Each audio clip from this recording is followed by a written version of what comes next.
Two young boys shot and killed in Bullitt County this week. We do know their names as 9-year-old Jaden and his 6-year-old brother Maurice.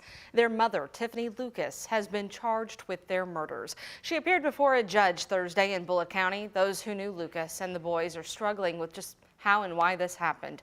They spoke to our Connor Steffen and photojournalist Jessica Farley.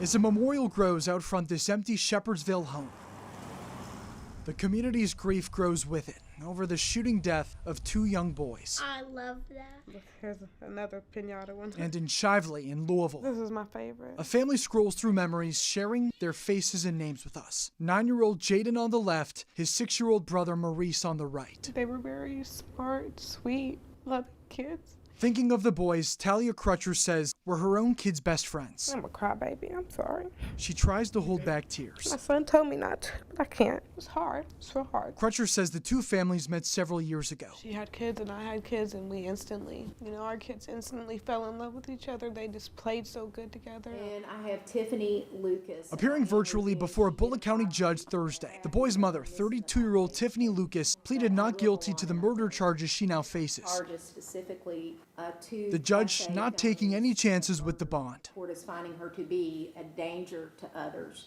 and will set a $2 million bond. I don't think I can process it. I just can't. It's shocking, right? It's unbelievable. In Louisville, Connor Steffen, WHAS11 on your side. Tiffany Lucas is expected back in court next Tuesday for a probable cause hearing, and we could learn a lot more about this investigation when those documents become public. Now to the arrest of former Clark County Sheriff Jamie Null, who's out on bond after appearing in court Thursday afternoon. Wearing an orange jumpsuit and handcuffs, Null faced a judge for the first time, and that judge set his bond at $75,000, which was triple what prosecutors had asked. Null is facing 15 felonies ranging from ghost employment to theft, and in that lengthy affidavit, an Indiana State Police detective described an elaborate scheme in which Null allegedly traded cars from the Volunteer Fire Association he leads for nicer and at times vintage models. Investigators believe he then sold those cars, with much of that money being deposited into his own bank account. One thing that the state is waiting for at this point in time is an audit. The audit is being done by the Indiana State Board of Accounts and a review of tax records by the Indiana Department of Revenue. We're unsure when that will be completed and what results and what happens after that. That may take us in a new direction. Well, no, Southern Indiana attorney Larry Wilder is representing him, I should say. He did not comment after that court appearance yesterday. And there is no court today in the trial of a former LMPD detective to observe Veterans Day. Yesterday, Brett Hankison took the stand as the final witness in that federal trial. He's accused of violating Breonna Taylor's civil rights the night she died. Describing that night, Hankison said he saw a muzzle flash revealing a man in a rifle stance and immediately ran toward the parking lot. Before reaching the stairway, Hankison said he heard his friend and former LMPD Sergeant John Mattingly yell, "I'm hit." And while fighting back tears on that stand, Hankison described how he thought officers were trapped in that breezeway, taking fire from an automatic weapon. He went on to say he had to act but feels horrible about what happened. Hankison is set to finish his testimony on Monday before attorneys begin closing arguments. Protecting homeowners across Louisville who live in neighborhoods suddenly becoming hotspots for developers and investments. Restoring lost neighborhoods, that is something that's needed in many areas around the metro, but city leaders have become increasingly concerned with gentrification, leading to the loss of affordable housing. Our Taylor Woods and photojournalist Elijah McKenzie covered that big city vote with a new ordinance. Vote! We need a vote! Vote!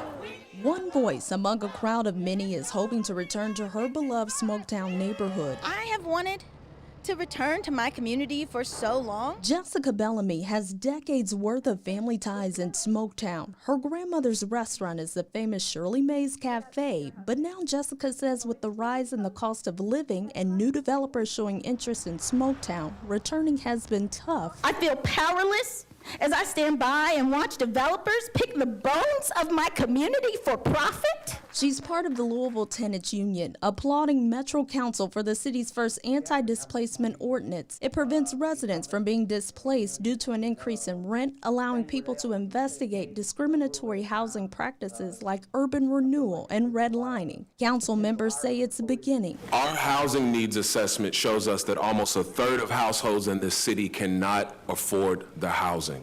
Some of them are paying more than half of their income on rent and mortgages. The ordinance is written by tenants and residents of historically black neighborhoods, but it will affect the entire city and every neighborhood. We need housing that is affordable in every part of this community. Metro Council members voted yes, unanimously passing the ordinance. Bellamy says this means the world and it is beyond her wildest dreams. It means that hopefully I'll be back in Smoketown. It means that so many people are going to be able to remain in their homes and fight to stay in their community with less threat tomorrow. Our Taylor was reporting it is a delicate balance. Neighborhoods that were long forgotten are now seeing in those important investments. The ordinance was written by a local tenant and people living in historically black neighborhoods. A displacement assessment will be created to measure how developers impact the communities they build in.